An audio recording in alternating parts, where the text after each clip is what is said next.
Vamos a abrir nuestras Biblias en el Evangelio según Mateo.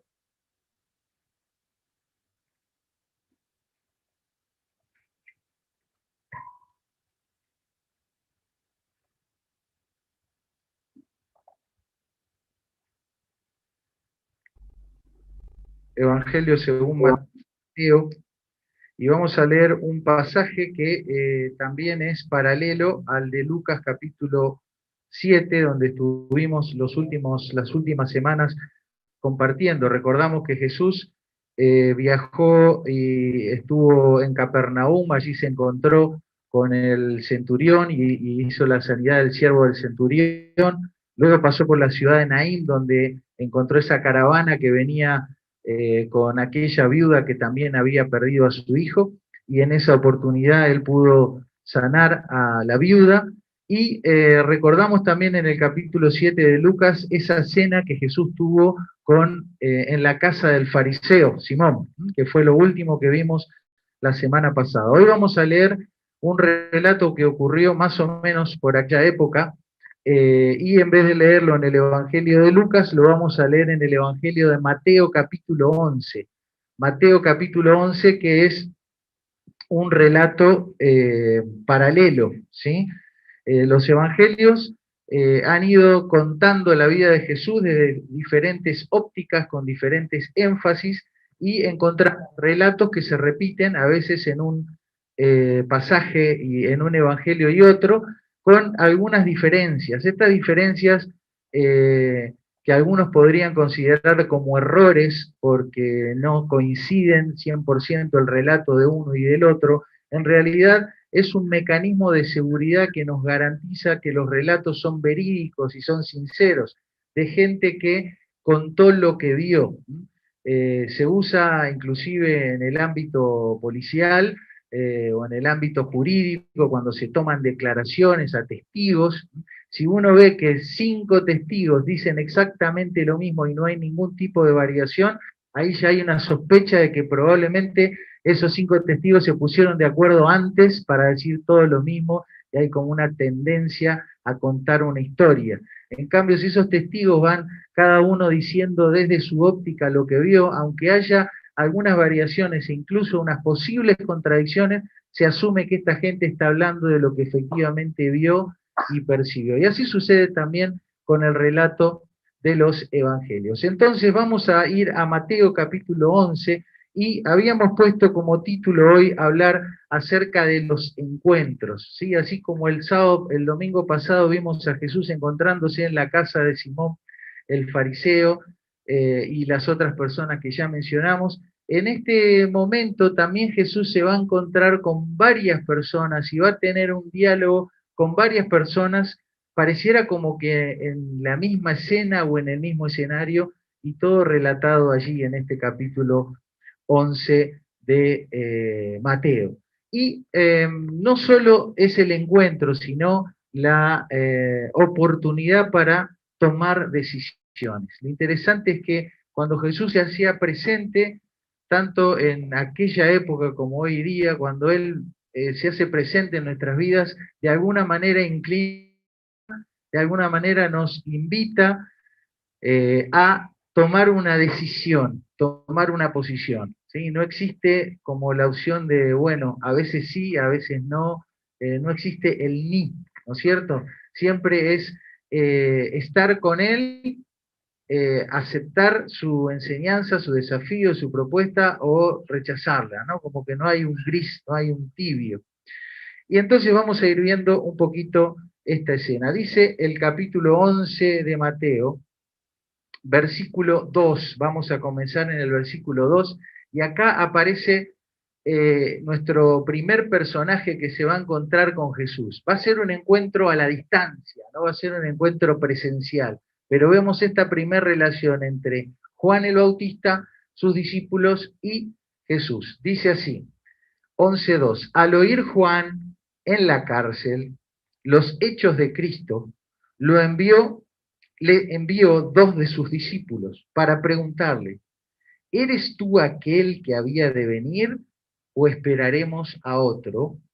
Observen la pregunta que Juan el Bautista, que estaba preso, manda a decirle a Jesús: ¿eres tú aquel que habría de venir o esperaremos a otro? Y en este primer encuentro con Juan el Bautista vemos a un hombre que duda, ¿no?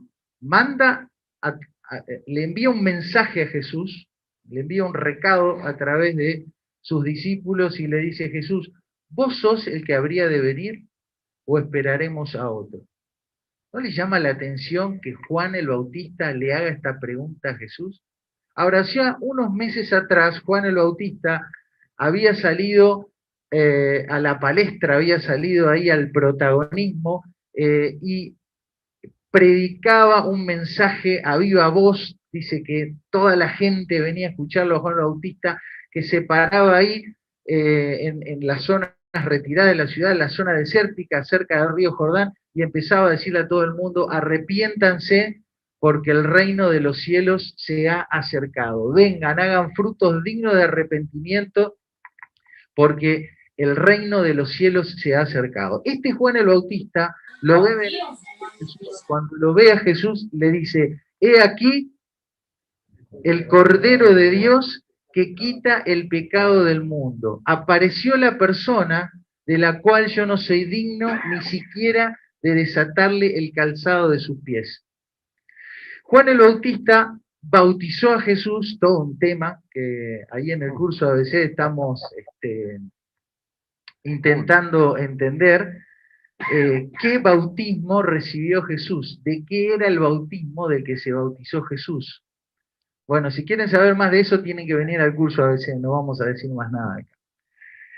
Pero ahí estaba Jesús bautizado por Juan el Bautista, se abre el cielo, se escucha una voz que dice: este es mi Hijo amado en quien tengo complacencia, y este Juan el Bautista había sido testigo de todo esto, y ahora mandó a preguntarle a Jesús si él verdaderamente era el Mesías, el enviado de Dios al quien estaban esperando, o no.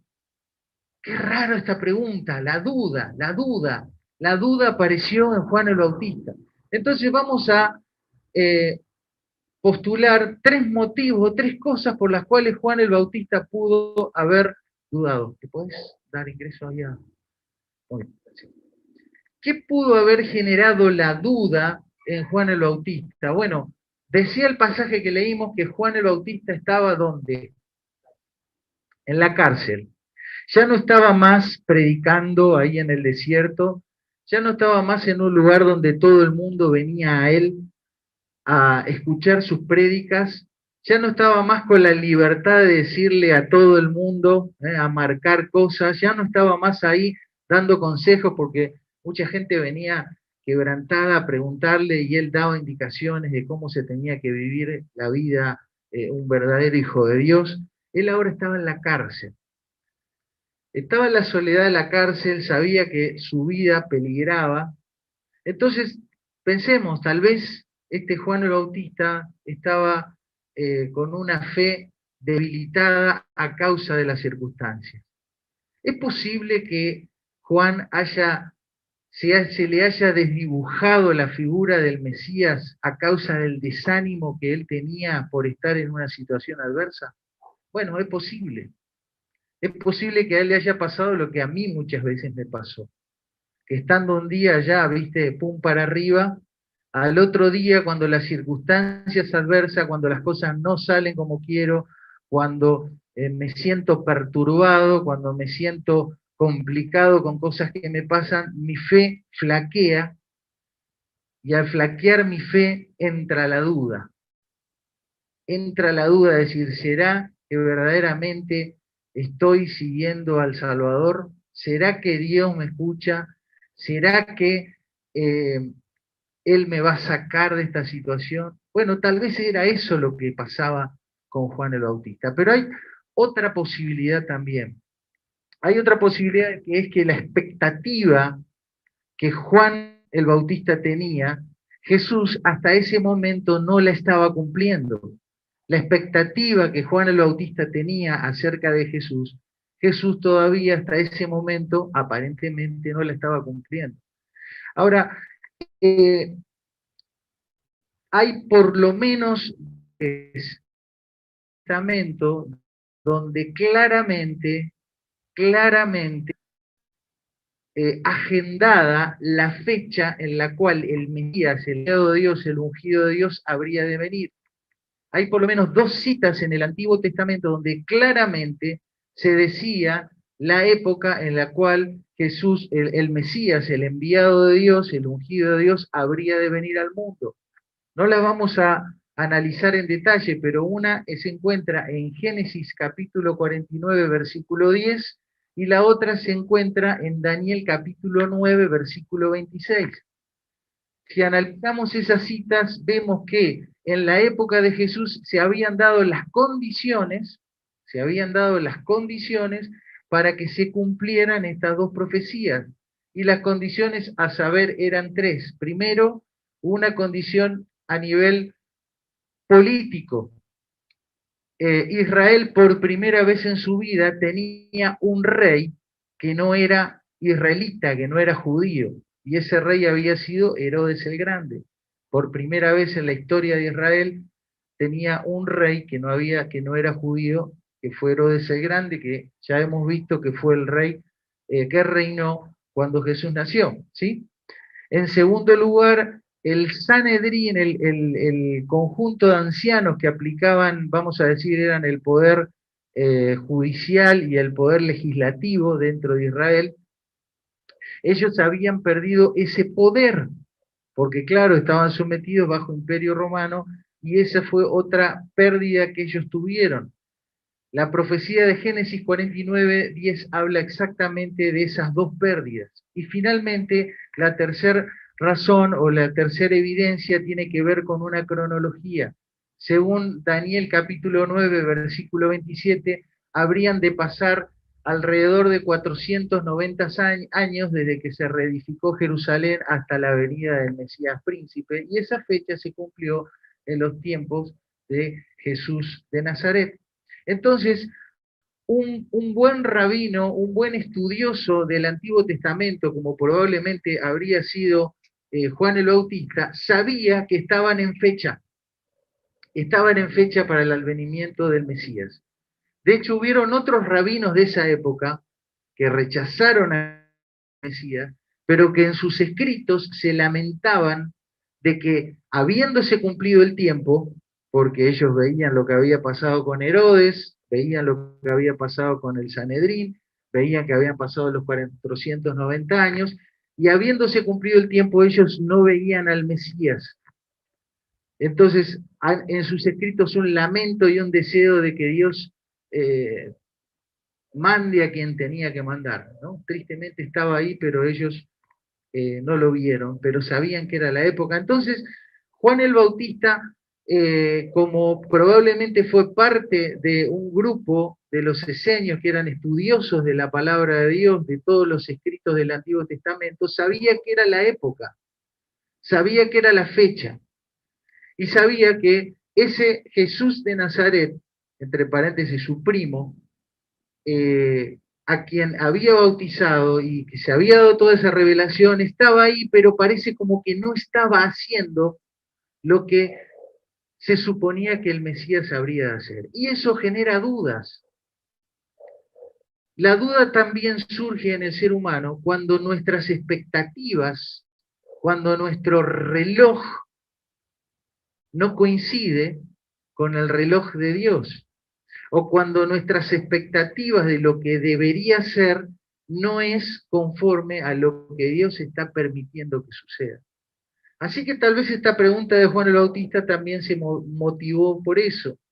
Tal vez fue su fe que flaqueó porque estaba preso, a punto de morir.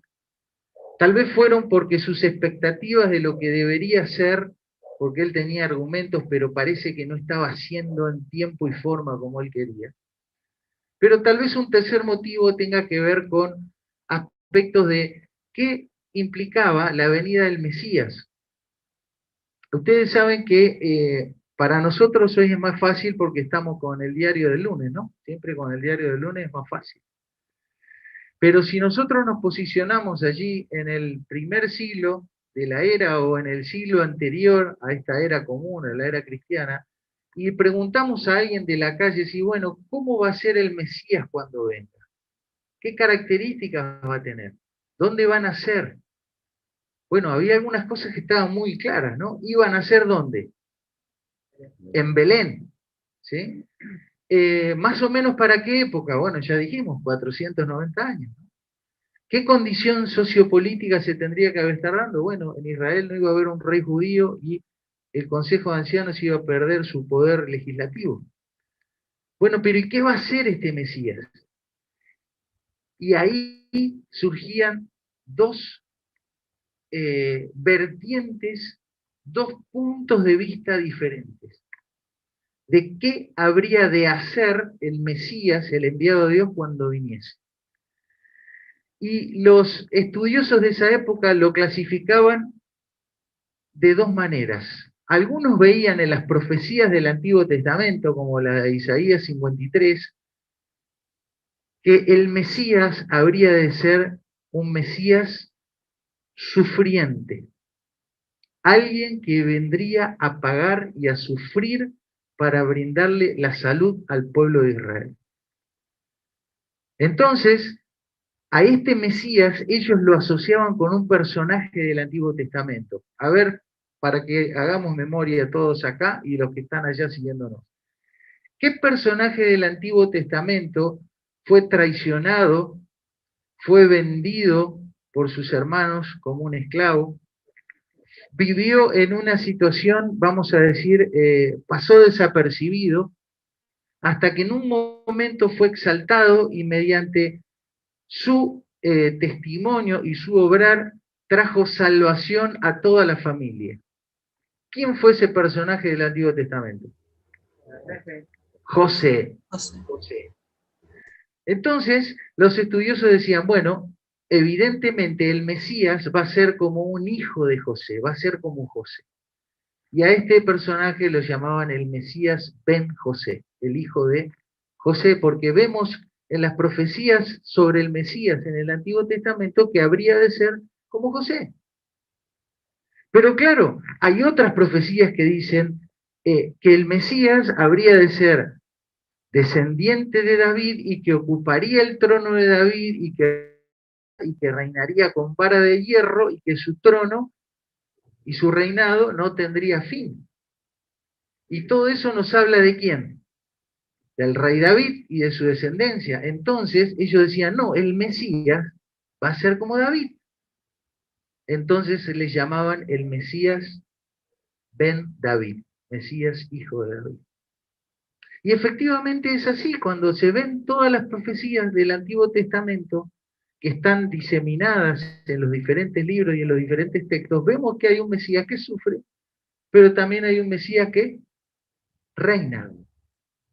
Entonces, la duda de Juan el Bautista tal vez no era una duda porque su fe flaqueó, tal vez no era una duda por la ansiedad que le llevaba a él a decir, bueno, te quiero ver en acción. Tal vez la duda que él tenía era una duda razonable, preguntándole a Jesús, bueno, ¿vos quién sos? ¿El Mesías Ben David o el Mesías Ben Joseph? ¿Por qué? Porque estaba la noción en aquella época de que era posible que el Mesías no fuera uno, sino fueran dos personas distintas que vendrían en tiempos diferentes. Claro, a nosotros hoy eso nos parece raro, loco, nos parece mal, pero debemos posicionarnos antes de los acontecimientos. Con el diario del lunes siempre es más fácil, ¿no es cierto? Entonces, probablemente la pregunta de, David, de Juan fuera esta, bueno, ¿cuál de los dos sos? ¿Ben Joseph o Ben David? Y tal vez era esto lo que él estaba mandando a preguntarle a sus discípulos. Así que, entendiendo esto, ahora probablemente nos quede un poco más claro el por qué la pregunta del versículo 3. ¿Eres tú aquel que habría de venir o esperaremos a otro? Fíjense la respuesta de Jesús. Respondiendo Jesús le dijo, id y haced saber a Juan las cosas que oís y ves. Los ciegos ven, los cojos andan, los leprosos son limpiados, los sordos oyen, los muertos son resucitados, y a los pobres es anunciado el Evangelio. Qué interesante la forma en la cual Jesús envía la respuesta a Juan. Ustedes ven que no tenemos acá a Jesús dándole un documento teórico con todos los argumentos teóricos de cómo habría de ser su ministerio y por qué él era quien decía que era, sino que la respuesta que envió Jesús a Juan era de qué tipo, qué características tenía la respuesta.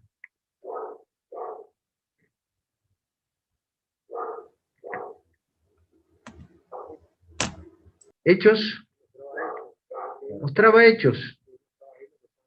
Un sinónimo, mostraba hechos. ¿Qué otra cosa? Experiencias. Otra palabra que se usa mucho en la Biblia como sinónimo de hechos. Testimonio. ¿Qué más? Fruto. Fruto.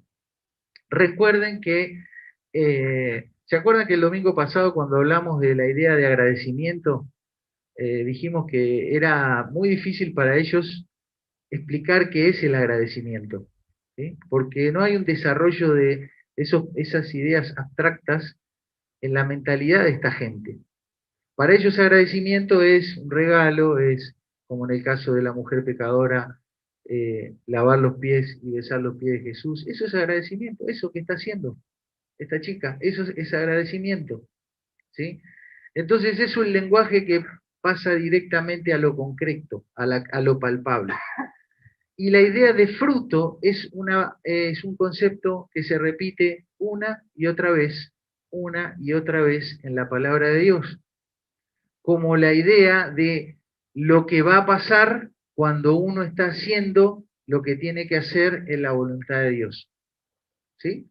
¿Se acuerdan el Salmo 1 cuando dice que la persona que está ahí, que se deleita en la palabra de Dios, va a ser bienaventurado? ¿Sí? ¿Y cómo te lo explica el salmista? Que eso te hace bien, que eso va a cambiar tu vida, que eso te va a transformar en un hombre, en una mujer que agrada a Dios. ¿Cómo te explica todo eso en el Salmo 1 el salmista? ¿Qué te dice? Que si vos estás en contacto con la palabra de Dios y meditas y la obedeces, vas a ser como qué? Como Como un árbol, ¿dónde? Plantado junto a una corriente de agua. ¿Y qué te va a pasar?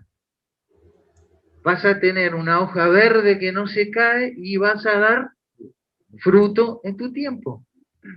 ¿Sí? Entonces, hagámoslo simple como ellos lo entendían.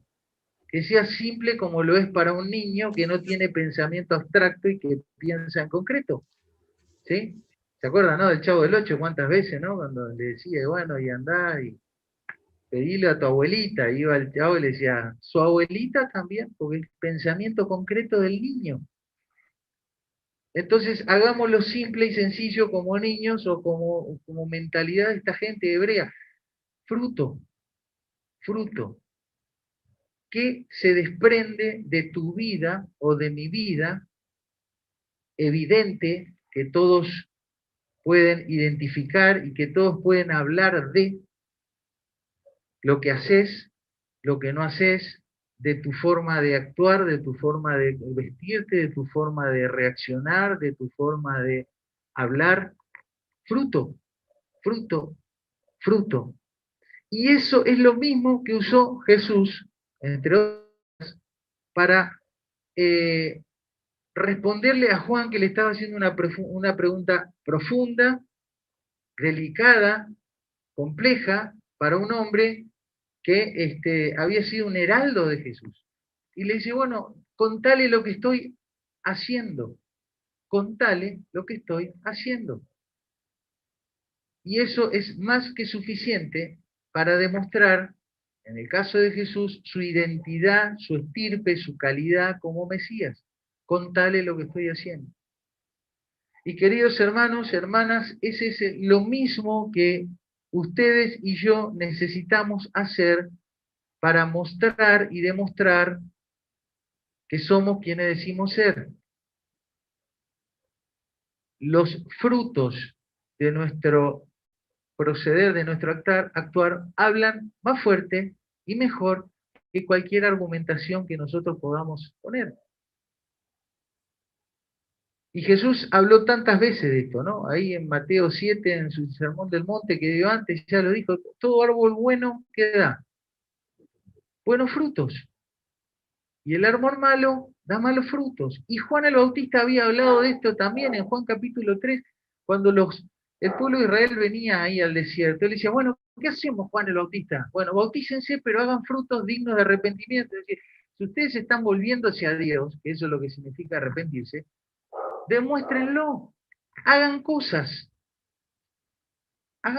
que todos vean. Si sos del ejército, fíjate, no maltrates a la gente. No cobres coima. Y así sucesivamente, fruto, muestren y demuestren.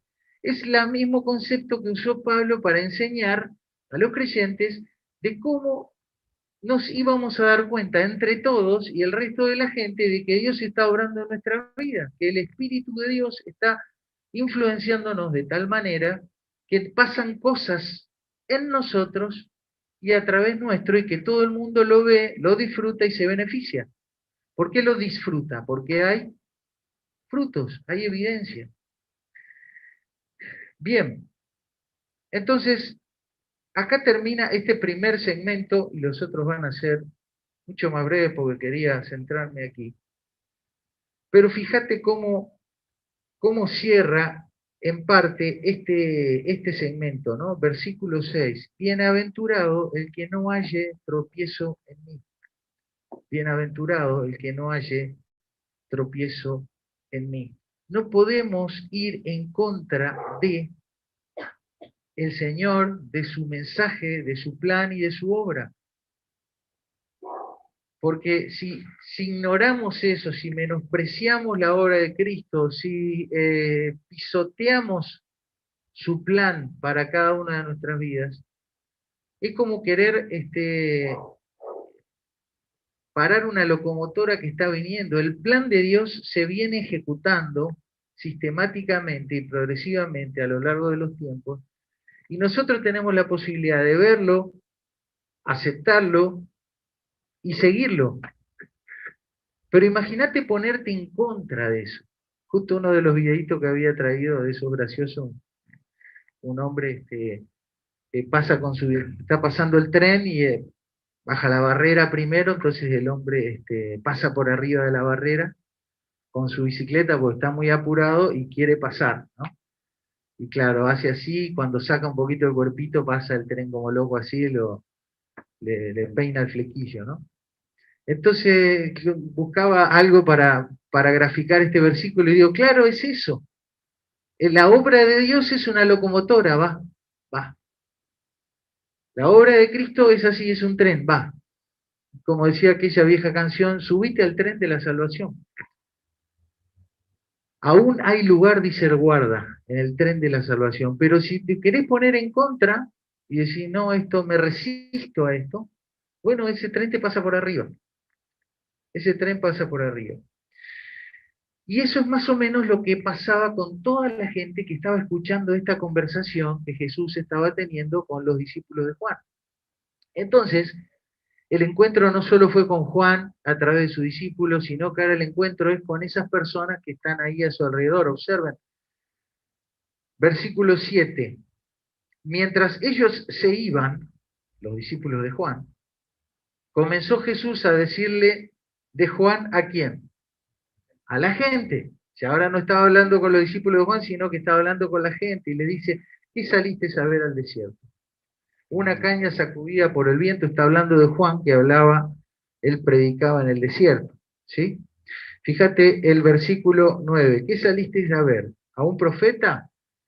Sí, os digo, y más que profeta, porque este es de quien está escrito, he aquí yo envío mi mensajero delante de tu faz, el cual preparará el camino delante de ti. De cierto os digo, dice Jesús a esta gente, referido a Juan el Bautista, entre los que nacen de mujer no se ha levantado otro mayor que Juan el Bautista. Con esta declaración tremenda que Jesús hace acerca de Juan el Bautista, ratifica, el Señor ratifica el ministerio, el testimonio y la vida de Juan el Bautista. ¿Sí? No sabemos qué motivó a Juan a preguntarle esto a Jesús, pero sabemos que Jesús no solo que se lo respondió, sino que el mismo Jesús da testimonio delante de todas esas personas que Juan hizo lo que tenía que hacer, cumplió la misión y fue reconocido como tal. Y eso es lo que sucede cuando los hijos de Dios hacemos lo que tenemos que hacer. Aunque venga debilidad, aunque las cosas no se hagan como queremos, aunque el resultado no siempre sea el que nosotros esperamos, aunque nos vengan dudas de toda índole como le sucedió a Juan, qué bueno es que el Señor nos ve, entiende nuestra limitación también, y si hemos obedecido a su voz, si hemos hecho lo que teníamos que hacer, aún en imperfección, el Señor nos dice, mira viejo, lo hiciste. ¿Ven? Él lo hizo, ella lo hizo. Así como lo hizo con Juan el Bautista. Avanzando en el relato, él dice otras cosas más que ahora no viene al caso, pero en el versículo 16 Jesús ahora habla ya no solamente a los que estaban ahí, sino ahora a quién se dirige. Dice, ¿a qué compararé esta generación? Ya no está hablando a las personas que estaban ahí, ya no está hablando con los discípulos de Juan el Bautista, ahora está hablando a toda esa generación, a todos sus contemporáneos. Y los compara con un muchachito malcriado. Vieron que, excepto Nico, que nunca hizo un berrinche, habitualmente los niños, viste, cuando tienen sueño, están medio chinchudos, y te piden algo y se lo da, y ya no quieren y quieren otra cosa, y le da lo otro y no quieren, y al final no quieren nada, quieren todo y no quieren nada. Sí, Nico nunca hizo eso. Muy bien. Entonces, el Señor ahora va a comparar a su generación, a la gente que vio y que escuchó a Juan el Bautista y que lo escuchó a él, lo va a comparar con eso, con un niño malcriado, caprichoso, que está lunado porque tiene sueño, porque tiene hambre, por no sé qué, y nada le viene bien. Y así lo dice, ¿no es cierto? Es semejante, versículo 16, a los muchachos que se sientan en las plazas y dan voces a sus compañeros diciendo, tocamos flauta y no bailasteis, os endechamos y no lamentasteis. ¿Por qué? Porque vino Juan, que ni comía ni bebía, y claro, eso no le gustaba, ¿no? Era muy mala onda Juan. Entonces decían, tiene demonio. Y vino el Hijo del Hombre, está haciendo referencia a Jesús mismo, que come y bebe, y dice, he aquí un hombre comilón y bebedor de vino, amigo de los publicanos y de pecadores. ¿Sí? Cuando el corazón está cerrado, estamos en necedad, no hay nada que nos venga bien. No hay nada que nos venga bien. Y este tipo de personas, viste, Dios dice, ¿qué hago con esta gente? Pasa como con los chicos, ¿no? Si has tenido chico y está ahí encaprichado, está en el piso y no sabe qué hacer, ¿viste? ¿Sabes? Lo agarrás el cogote, algo querés hacer, pero no sabés qué hacer. Y el Señor a veces, pienso que le pasa eso con nosotros, ¿no? Entramos en el capricho, en la necedad, en la ceguera, y limitamos a que Dios obre a través nuestro y en nosotros. En cuarto lugar, y ya para ir concluyendo, Jesús ya no habla ahora a algunos, no habla a los discípulos de Juan, no habla a una generación caprichosa, necia cerrada, sino que se dirige a ciertas ciudades. Fíjense que menciona a Corazín, a Betsaida, y después más adelante, en el versículo 23, menciona a Capernaum, que ya habíamos hablado bastante de Capernaum, porque era la ciudad base donde Jesús se instaló para hacer gran parte de los milagros allí en la zona norte, junto al mar de Galilea. Y compara estas ciudades con otras ciudades paganas que habían sido ciudades capitales, ciudades cabeceras de poblaciones, de imperios, de gente que estuvo en contra de Dios, que estuvo en contra del pueblo de Dios, ¿sí? Y menciona las ciudades de Tiro, de Sidón, ¿y a qué otra ciudad menciona? A Sodoma y a Gomorra, ¿sí? Sabemos que Sodoma y Gomorra, aquellas dos ciudades antiquísimas del Génesis, fueron siempre famosas por ser ciudades de perdición. Y Jesús le dice, miren, ustedes, gente de Capernaum, estuve acá, hice los milagros, me vieron el testimonio. Dice, si en Sodoma y Gomorra se hubieran hecho los milagros que se hicieron acá, se hubieran convertido, se hubieran arrepentido. Y ustedes están ciegas porque están duras de corazón. Dura de corazón. Entonces, tremenda la denuncia que hace Jesús a la generación y a esas localidades. Mientras sigue hablando de todo esto, versículo 25, Jesús habla con alguien más. ¿Con quién se pone a hablar ahora? Con su padre. Fíjate, le estuvo dando con un caño a toda esta gente. Y ahí nomás dice, en aquel tiempo Jesús dijo, te alabo Padre Señor del cielo y de la tierra, porque escondiste estas cosas de los sabios y entendidos y las revelaste a los niños. Queridos, el mensaje del Señor es un mensaje sencillo, es un mensaje claro, es un mensaje fácil y es un mensaje accesible. ¿Para quiénes? Para los que tienen corazón y mente de niño. Nuestra argumentación, nuestro orgullo, nuestras excusas, nuestros justificativos van generando esa división, esa separación que nos aleja de Dios, nos aleja del Señor y nos aleja de su señorío. Termina el capítulo con el versículo 28. Venid a mí todos los que estáis trabajados y cargados, y yo os haré descansar. Llevad mi yugo sobre vosotros y aprended de mí, que soy manso y humilde de corazón, y hallaréis descanso para vuestras almas. En una primera lectura estos dos versículos tienen una contradicción. A ver quién la encuentra.